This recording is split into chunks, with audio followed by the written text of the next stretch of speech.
Today we wanted to talk about 3 important things for real estate investment. Really, this is going to be inspections, repair costs, and of course your rental costs. So with this, we're not just talking about inspections, but first let's talk about inspections because they're super important. You want to jump in? Basically, inspection is a very critical point because you wanted to know what is the property condition is, especially if it's a pre-owned home.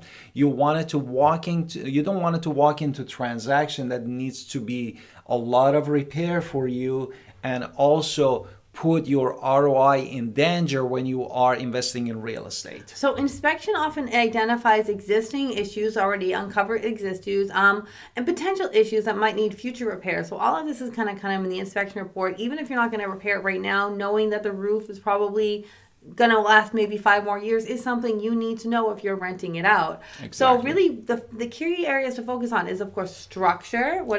Which is foundation, flooring, ceiling, walls, and roof. The second is systems. These are the most expensive things to replace. Which also electrical, plumbing, and the cooling system. And heating, yeah. And heating. And then exterior is going to be like your siding, your windows, your doors, making sure all of those actually work. And then what about interior? Interior of the finishes, appliances, and fixtures, and also could be the cabinets too. So always having an inspection report from a certified inspector kind of gives you a repair cost calculation, and this is kind of key. So once you get the inspection report, it's not just, hey, how much is this going to cost altogether? We have to understand what can we get from them. It's what can we do in the deal to get something better, but really you have to use the math in order to figure out costs. And always hire a certified inspector to ensure that gives you a comprehensive evaluation of the property, and that's provide you with the inspection report which is itemized too.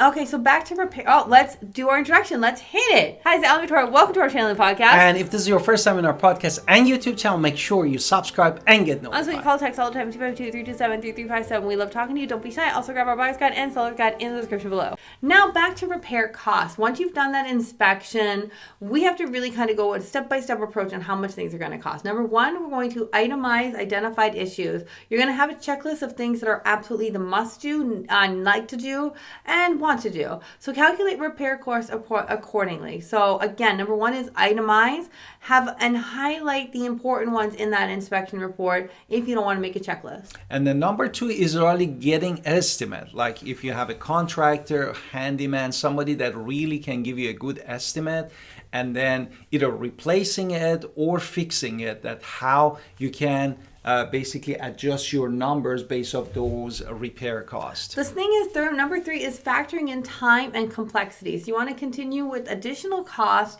on how much they're going to be there. Some are going to need permits, some are going to need further inspections, and we have to kind of have that in there as well. Hopefully it's a simple one, but sometimes they can be more.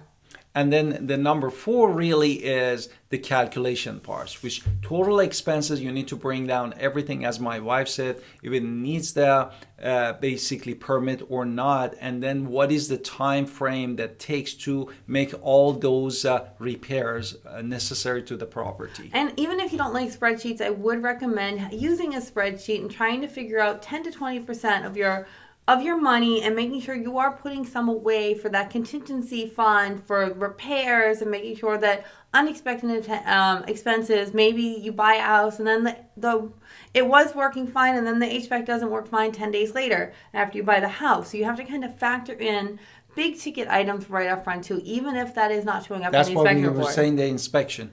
But if it's not in the inspection report, is why you have to have a fund for the unexpected. Exactly. Therefore, the next thing that is important beside of these two is really a rental comps, no? Because you wanted to walk into the property that brings you cash flow, and based of what you are wanted to do is important. The first know your number, which is your rental comps, no? So you want to get your comps. The second thing after you get your comps is going to be comparing your features to the comp. So you want to look for things that are similar in size, condition, amenities, bedrooms, bathrooms. You don't want to compare the 3-bedroom, 2-bath to the 7-bedroom mansion. Like these are two separate things. Exactly. The next things that you wanted to do beside of the locating comps and comparing is really adjusting for the difference. As my wife said, if the features of the house that you wanted to purchase for the investment doesn't match with what you're seeing, we need to basically adjust it and either rent it up or down accordingly. And then you also want to calculate the average rent in the area. So calculating rent and average can tell you how much we can potentially earn. For example, if you're looking at a 3-bedroom, 2-bath in a nice neighborhood, maybe the rent is going to be, at least in my area, $1,200, $1,250, $1,300. I would say your average is going to be $1,250. You might be able to go higher if you have better amenities. So it's not like you're telling you have to go at $1,250. And then let's also kind of give last little bit of tip. Always go for your assets 100%. You want to, and you can use lots of things out there to give you rental data information. So you want to look at not just, you should look at inspections. You could look at repairs. You could look at your comps. These are your due diligence in order for you to make the choice. But going after what you want is really a good thing, and going after your investments is a really good thing. But knowing your numbers and making it realistic is also a good thing.